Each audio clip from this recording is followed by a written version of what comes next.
My name is William. I don't believe I have an official title. I think of myself as a storyteller.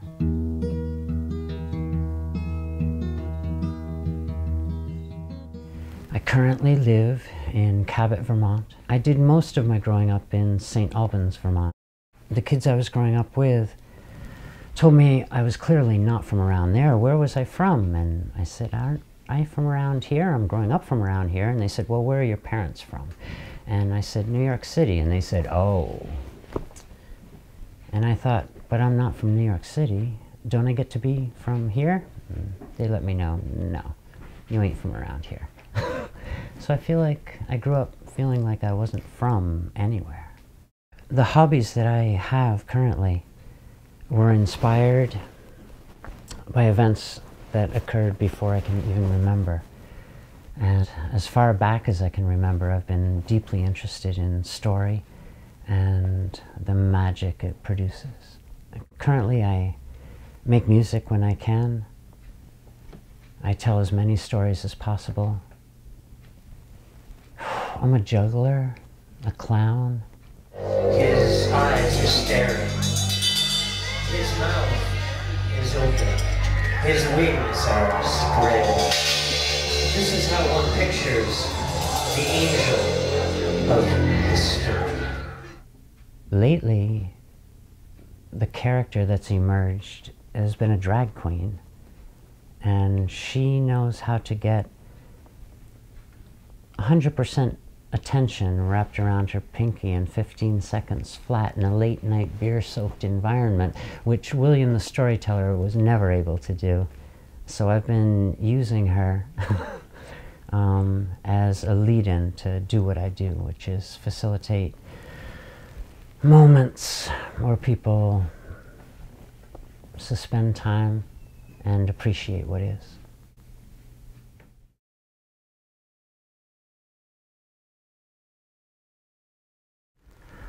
Once, upon a time, a long, long time ago, far, far away across the sea, there lived a painter on an enormous island, today known as Japan.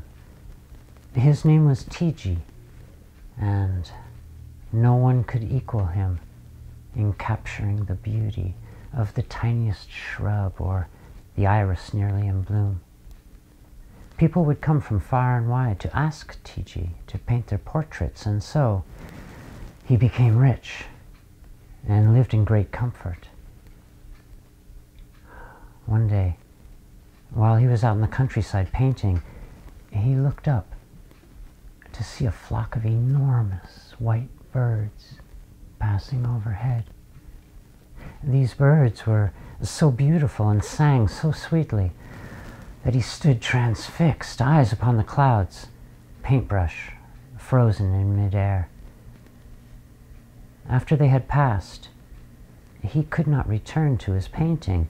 Instead, he gathered his things, his brushes, oils, a few rolls, and put them in his knapsack, and he walked toward the horizon where he had seen the birds disappear. Tiji walked for a very long time. In the evening, he came to an enormous lake, beside which was a small hut, and from the hut emerged an old man, a fisherman, who offered Tiji some tea, as was the custom of the time. And Tiji knew better than to speak as the tea was being poured, but once he had taken that first sip and nodded his head in approval, he began to ask question after question about the birds. Surely they must have passed over this place.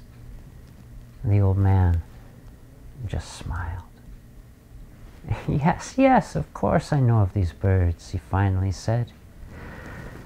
They are called wild swans, and they live in a frozen tundra far north of here, but I see them twice a year. On their migratory journey, they rest at an island in the center of this very lake. You must take me to them, said Tiji. I must not, said the fisherman. The winds are unpredictable this time of year.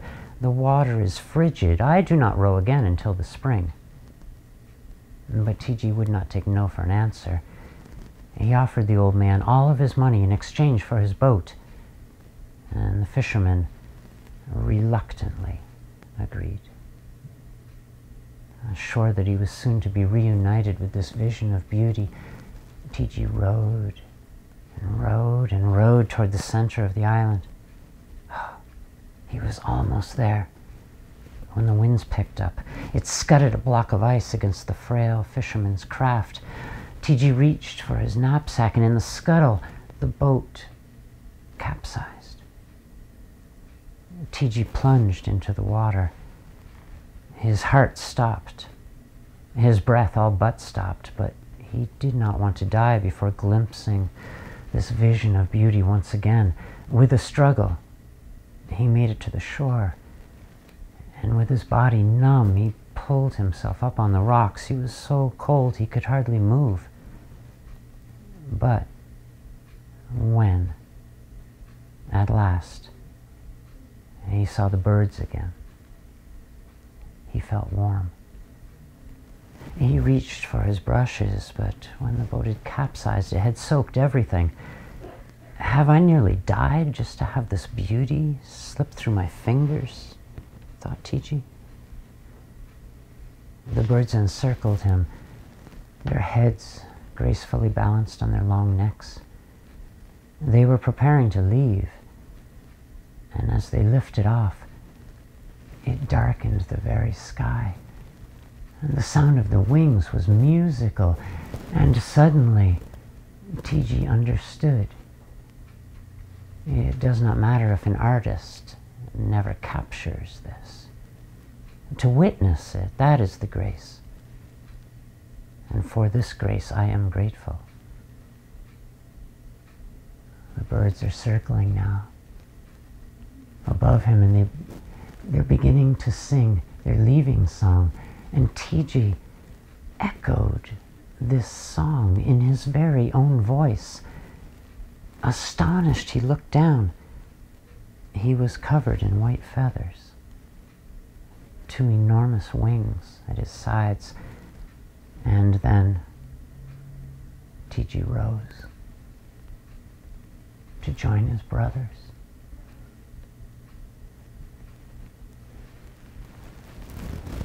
I remember my former life as a strange dream of birds with snow gliding from their wings, of my every step going to greet them, of their absence, and of the silence. I remember leaving this life behind the way one takes off a coat. I remember forgetting everything, ending the search, taking a surprise flight. And today, a bird among other birds, I look at his life the way one looks at a painting.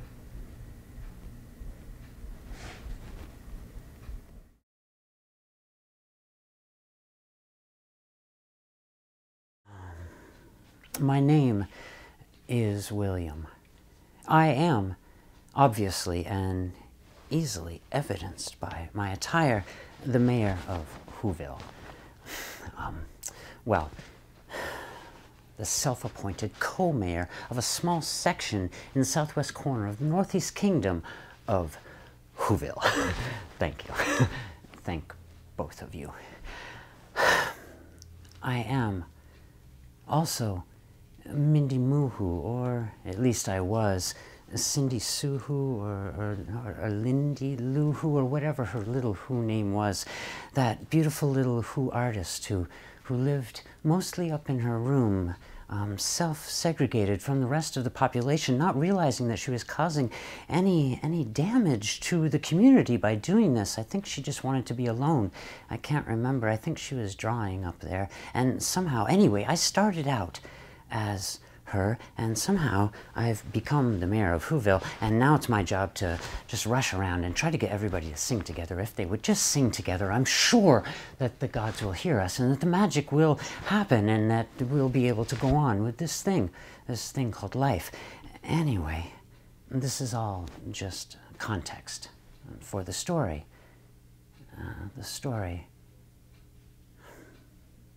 It's Christmas time. In the middle of winter in northern Vermont, there's a beautiful field, and there's a home in the corner of the field, and as we get closer, we're peering into the window. No, we're not perverts, for heaven's sake, no, we're peering back into time, for goodness sake. So we get closer to the window, and we brush away some of the condensation, and at first we can just see our own reflection. But as we get closer still, a scene emerges, and there I am. It's the mayor of Whoville. He's running around. It's his mother's house. Mom is there. Well, Mom is grandmom now, and he's become a father, the mayor of Whoville. He's got a son of his own, and there are cousins, and there's a sister, and there are nieces, and the whole family's all together, and it's been a good Christmas. It's been a peaceful Christmas.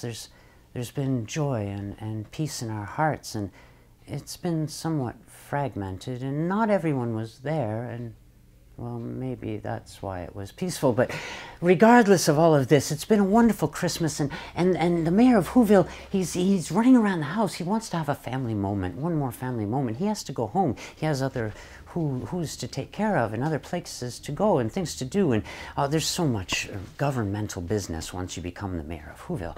So I had to leave.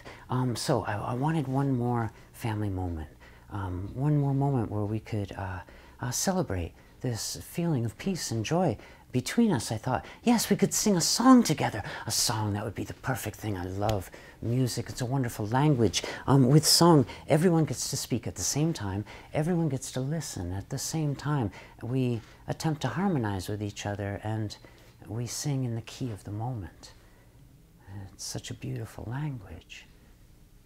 And so I'm rushing around the house, trying to get everyone on board. And the children, oh, they're easy to get on board. They love the mayor of Whoville. And they're going to get on. Okay, everybody's coming to the living room. And Mom's there. She's going to come too. She'll sing. I'm the only one that she'll sing with. It's beautiful and sad all at the same time. But she'll come. And then now just Lynn, right, I need to get my sister on board. And I go in, and I'm in a rush, and there's a lot to do, and there's not much time left at all, and boil that dust back, and you have to sing the song. Everyone has to sing the song together. It's very important to celebrate this peace between us. And so, Lynn, won't you sing with us? But, oh, she doesn't like to sing. Oh, right, I forgot. Gosh, it's not her joyous thing to do, but it's important. We'll all sing together. We'll have a family moment. Yes, it's, we're not, she does, but you must sit. No, she mustn't do anything any longer. She's a grown-up who now, and she doesn't have any little who's to take care of, and she's not little who herself. And right, you don't have to do anything, of course, but I want you to. We don't always get what we want, do we? Ouch. And now I'm triggering, now I'm reacting, and now I don't really want to sing with you anyway, and I'll just go sing with those who would like to sing with me. And I run off to sing, and I realize, but it's not going to be a family moment, is it, if little Lindy Lou Who's not there? So perhaps we could choose something else to do. And so I go back into it, put my nose to the grindstone, and I'm an actor now, and so I pretend to be an adult, compassionate, mature human being. I walk back into the room, and she's telling Mom! She's telling Mom! And then now I'm really triggering, and I walk away again. I don't want to sing with you anyway. And I'll go sing with the little who's. And I go to the little who's, but it's not a family moment, and there's no time. And boil that dust back. And everybody's got to sing together. And so I go back, and there's she's still telling Mom. And I pretend to be an adult, compassionate, mature human being. And I listen, and I find out, well, what she's saying, we're not even here now any longer. We're back, it's Maine, and we're little who's, and we're on vacation, and oh gosh, don't you do that now. And And the little who's and she wants to have a family moment, and she wants to take a walk. But little Billy Boo-hoo, he's not there, is he? He's off in his room doing some little who thing and being a little artist too. And probably Mom said, you don't always get what you want, now do you? And I realize what's going on, and I do want to sing with her again. And I've just been pretending up until then, but then a seed of compassion opens up in my heart. And I listen and I say, it sounds like that was difficult for you. And it was difficult for her. Okay? And I say, I'm sorry, because it's easy for me not to take any responsibility for this moment, you see, because I can't even remember that vacation. I don't even think I can remember that entire year of my life. But I say, I'm sorry that this has happened to you. And she feels, she knows she's been heard. That's all that needed to happen. And once she was heard, there was peace between us. And this log of resentment that had been cut underneath the bridge that I meet my sister on, the travels over the river of life, it loosened up and it began to go downstream, and I could see that she was shaky without it, and she wasn't sure how much of her identity was attached to this log, but she let it go too, and it goes down the stream and it goes around the bend, and there's nothing left between us but peace. And we didn't get a chance to sing a song this year. There wasn't time left. But I'm hoping that next year, maybe we can take a walk together, because she'll want to get right on board that. I know she will.